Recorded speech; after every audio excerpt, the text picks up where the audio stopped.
نەتەنیاهۆ سەرگۆزیرانی ئیسرائیل لە ئەمریکا گەشتە ئەمریکا. هەموو سەردانەکانی نەتەنیاهۆ بۆ ئەمریکا گرنگە. ڕاستەخۆ پەیوەندی بە ژیانی ئێمە شوێ لەم هەرێمە، چونکە بۆ ئەو بڕواایە جەنگەڵ دەگیرسێنێتەوە یان ئاشتی با بڵێن بەدیدێنێ لەگەڵ دۆناڵد ترەمپە، چ جەنگ و چه ئاشتیش کاریگەری لەسەر ژیانی ئەمێ، لەسەر وزەمان، لەسەر کارەبامان، لەسەر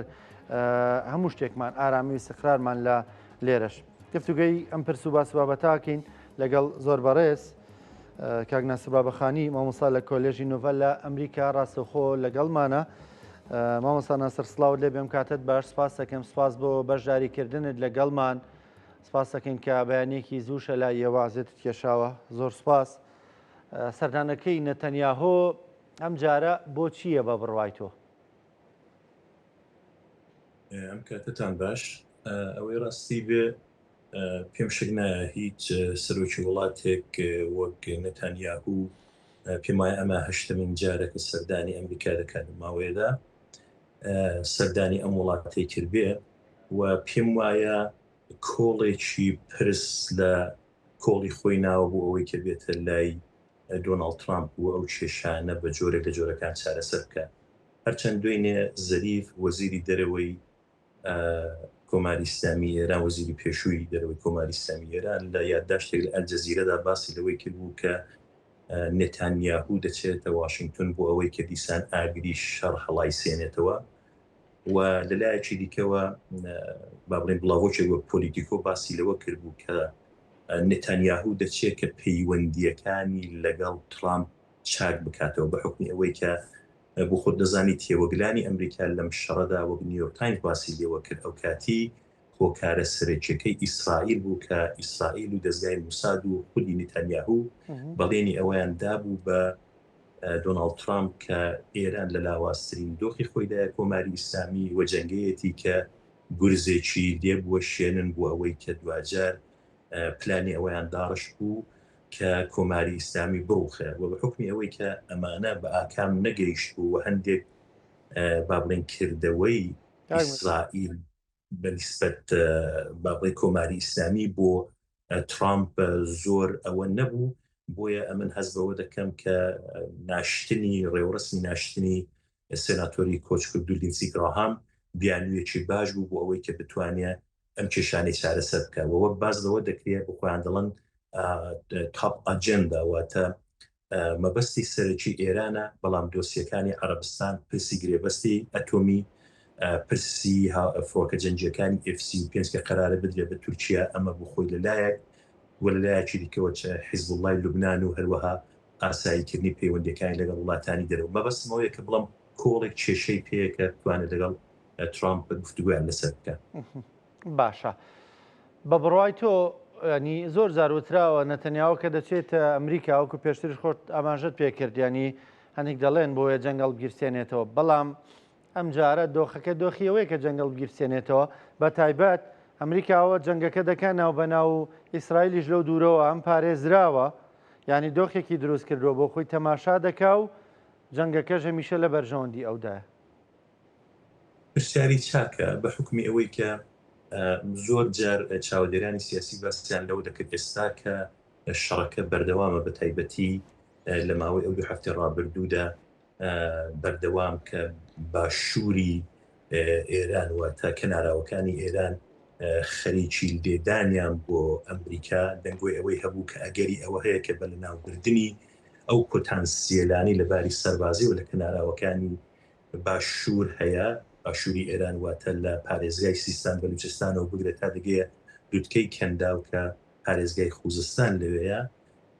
ئەوەی کە شوێنی سەربازی و هەواڵگری بوو بە چڕی بۆمباردمان کراوە و دەنگۆی ئەوەی هەبوو کە پلانی بیواتە داگیرکردنی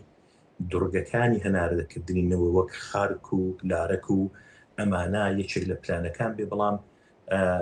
چاودێرانی سیاسی باسییان لەوە دەکرد بۆ ئیسرائیل لەولاوە ناوەشێنی. هۆکارەکەی بە باوەڕی من دەگەڕێتەوە سەرەوەی کە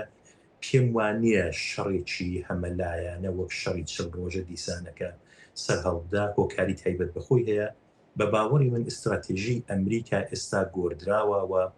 بەرەو کۆدەنجیەکی جیهانی دەهەوێ هەنگاو هەڵێنێتەوە. یعنی تۆ کە سیر دەکەی ئیسرائیل لە نێو وڵاتانی دەرەوە و بە تایبەتی ئێستا هەم لە دوو باڵی کۆماری خوازەکان و هەم دموکراتەکاندا دەتوانین بڵم ئاستی خۆشەویستی کەسێکی وەک نێتانیاهوو لە چاو 2 ساڵەوە پێشکە دەهات تا کۆنگرە و لە کۆنگرە لەسەر پێ ئەندامانی کۆنگرە چەپە ڕێزانیان کرد بەڵام ئەم جارەیان ئەو پێشوازیەی بەدڵنیاییەوە لێ ناکرێت و هۆکارەکەشی دەگەڕێتەوە سەرەوەی کە ئەمریکا دەیهەوێ تا ئەو جگایە کە بۆی دەکرێت ئیسرائیل لەم شەڕە وەلا بنێ چونبوونی ئیسرائیل لەم شەڕەدا بە جۆرێک لە جۆرەکان حساسیەتی وڵاتانی ناوچە بە تایبەتی و وڵاتانی دنیای ساز کردو. بۆیە من وای بۆ دەچم ئەو پلانێک ئەمریکا ئێستا هەیەتی ئەگەر دەرفەتمە زۆر بە کورتی ئاماژەی پێ بکەم لەسەر 4 خاڵان دامەزراوە. یەکەم ئەوەیە کە ڕێڕەوەکانی نوێی ئاوی وشایی بۆ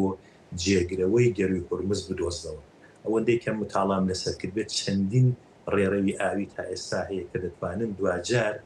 ئاسایشی ئەنێرژی و گواستنەوەی ئەنێرژی نەک لە ڕێگەی تەنگەی هورمزەوە لە ڕێگەی شوێنەکانی ترەوە وڵاتانی ترەوە ببێ ئەوەی کە پێویستیان بە تەنگەی هورمز هەبێ بە ئەنجام بگێن. ئەمە خاڵێکی زۆر گرنگە کە ئەمریکا پێداوی لەسەر دەکاوە. ئێوە باشتر لە من دەزانن علی زەیدی کات بۆ واشنگتن یەکێک لە پرسەکانی کە هاتە گۆڕێ ئەو بوو کە بتوانن لە کەرکووکەوە بۆ بەندەری بانیاسی سووریا نەوت بوازنەوە بۆ وێنە ئەو یەکێک لە ڕێگاکانە یان ئەو نەوتەی کە لە ڕێگای ڕۆژهەڵاتی عەرەبستانەوە بۆ ڕۆژاوا دەڕوا بۆ یەن بە ئەو جازان و لێوێژڕا بەرەو کاناڵی سوێزیان ئەگەر بکرێ بابولمەندە بووە زۆر ڕێگەی دیکە کە ڕەنگە دەرفەت نبێ ئێستا باسییان لێ بکەین. ئەمە یەک. خاڵی دووهەم ئەوەیە کە خەریکە ئەو کۆدەنجی جیهانی ساز دەکات وەگە سەرنجت دابێت 2 هەفتە لەمەوبەر ئەنجومەنی ئاژانسی نێونەتەوەیی دەریاوانی نەتەوە یەکگرتوەکان باسی لەوە کرد کە کۆماری ئیسلامی ناتوانێت بە شێوەیەکی یەکلایەنە بڕیار لەسەر هاتوچۆکردنی کەشتیەکان بە گەروی هورمزدا بکە. ئەمە زۆر گرنگە چون ئەوە وردە خەریکە کە نەتەوە یەکگرتوەکان لاقی دەکرێتەوە بۆ نێو ئەم پرسە. کۆی ئەم پرسانەکە لەکن یەکتر دادنی و لەلایەکی دیکەشەوە هەر ئەم دوێنێ لە فڕۆکەکەیدا ترامپ باسی لەوە کردکردی ئێمە ئەو پارەی کە ئێستا ئەو پارەی کە پێی دەکرێت پارە بلۆکەکراوەکان یان سەکراوەکان ئەمە دەتوانین دەستی بەسەردا بگرین و ئەو وڵاتانی کە زەروبزیانیان پێگەیوە لە ڕێگەی ئەم پارانە دابینی بکەین. مەبەستم ئەوەیە کە استراتێژی نوێی ئەمریکا ئایزۆلەکردنی یان تەریخستنەوەی زیاتری کۆماری ئیسلامیە بەو مەرجەی تا ئەو جگای کە بووی دەکرێت ئیسرائیل دوورە پەرێز بکات چون هاتنی دوورە ئیسرائیل بۆ شەڕەکە سەر لە نوێ چاوکێشەکان بچێت بە ئاخارێکی دیکەدا دەبێت. باشە باوەسا ناسەر ینی بە کۆی گشتی خوێندنەوەکان تاکەی ئەوها بەردەوام دەبێت ئاگربەست ئاشتی جەنگ ئاگربەست داشتی ینی ئەمە تاکەی دەڕوا تاکەی بەردەوام دەبێت نە ئێران لێتە ژێربار وەکۆی ئەمریکا دەیەوێت ئەمریکاش یەک لای دەکاتەوە. ئایا ئەم دۆخە بە قازانجی ئەمریکایە؟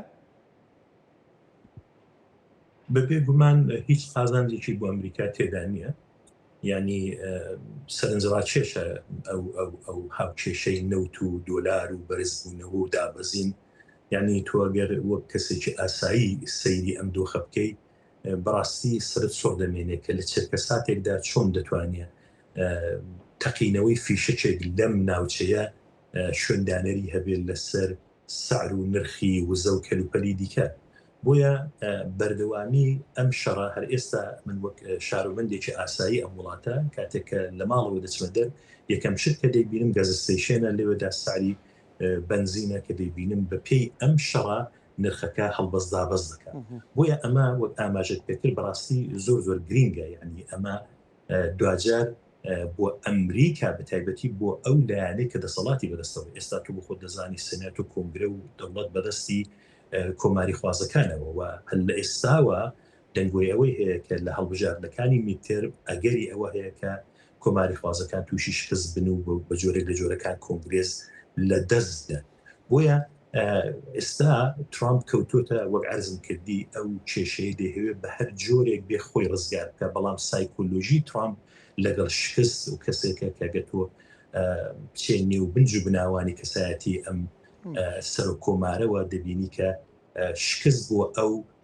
جۆرێک با بڵێن تەنانەت ئامادە نییە کە پاشەکشەیەک تا هەبووە لە قسەکانیدا دەبین دەڵێ ئێمە براوەی ئەم شەڕین ئێمە هیچمان پێوە نەهێشتون کە ئەمە لەگەڵ واقعیەتی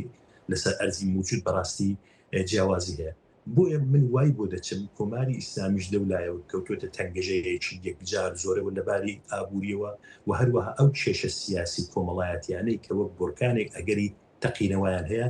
ئەمن دوجار وای بۆ دەچم کە بە نێوەنگیری ئەو نێوەنگیران بهێنە دۆخێکی دیسانەکە